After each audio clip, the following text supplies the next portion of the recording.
কক্সবাজারে গিয়ে এই বার্মিস আচারটা কেউ খায়নি বা কিনেনি এমন লোকজন খুব কমই দেখা যায়। আসসালামু আলাইকুম everyone, welcome back to my YouTube channel cooking studio by Israt. কোনো প্রকার তেল কিংবা রোদে দেওয়া ঝামেলা ছাড়া আজকে কক্সবাজার স্টাইলে আমের বার্মিস আচারটা তৈরি করে দেখাচ্ছি।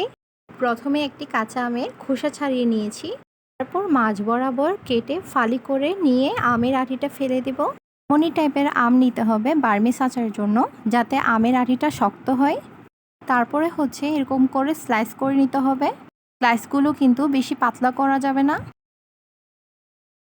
আমের স্লাইসগুলো করে নিয়েছি। তারপর 1 কাপ পরিমাণ চিনি দিয়ে দিচ্ছি। দিয়ে দিচ্ছি 1.5 টেবিল চামচ পরিমাণ সাদা সিরকা। তারপর এগুলো ভালোভাবে চিনির সাথে মিশিয়ে নিচ্ছি। রেস্টে দিয়ে দিচ্ছি 1 ঘন্টার জন্য। এই 1 ঘন্টায় চিনিগুলো একদম গলে যাবে। 1 ঘন্টা পর চিনিগুলো একদম গলে গিয়েছে আর অনেকগুলো পানি উঠেছে। এখানে আর এক্সট্রা পানি অ্যাড করা যাবে না। চিনি গলে যে পানিটা উঠেছে সে পানি সহ ফ্যানে দিয়ে দিতে হবে।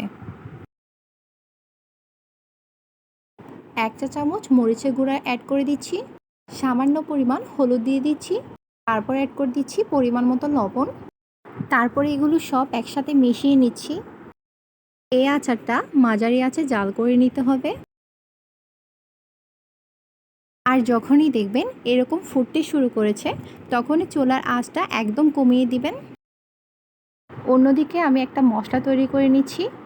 1 চা চামচ পরিমাণ দিয়ে দিচ্ছি সাদা সরিষা, 1 চা চামচ পরিমাণ দিয়ে দিচ্ছি মরিচ, 2টা শুকনো মরিচ আর গরম মশলা, আর অল্প করে ধনিয়া দিয়ে দিয়েছি। মশলাগুলো একটু ভালো করে টেলে নিচ্ছি। তারপর একটি মিক্সিতে এগুলো একটু ব্লেন্ড করে নিচ্ছি। অতিরিক্ত গুঁড়ো করার দরকার নেই। আমের উপর আধা ভাঙা করা মশলাগুলো দিয়ে দিচ্ছি। আমের সাথে মশলাগুলো একটু মিশিয়ে নিচ্ছি। তারপর উপরে সামান্য পরিমাণ চিলি ফ্লেক্স দিয়ে দিচ্ছি। এতে করে আচারের স্বাদটাই দ্বিগুণ হয়ে যায়। আমার আচারটা একদম হয়ে গিয়েছে। এবার আমি নামিয়ে নিচ্ছি।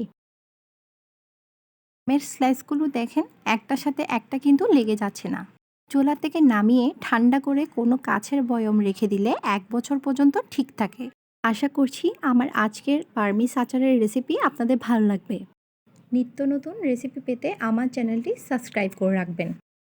আজকে এখানে বিদায় নিচ্ছি। আল্লাহ হাফেজ।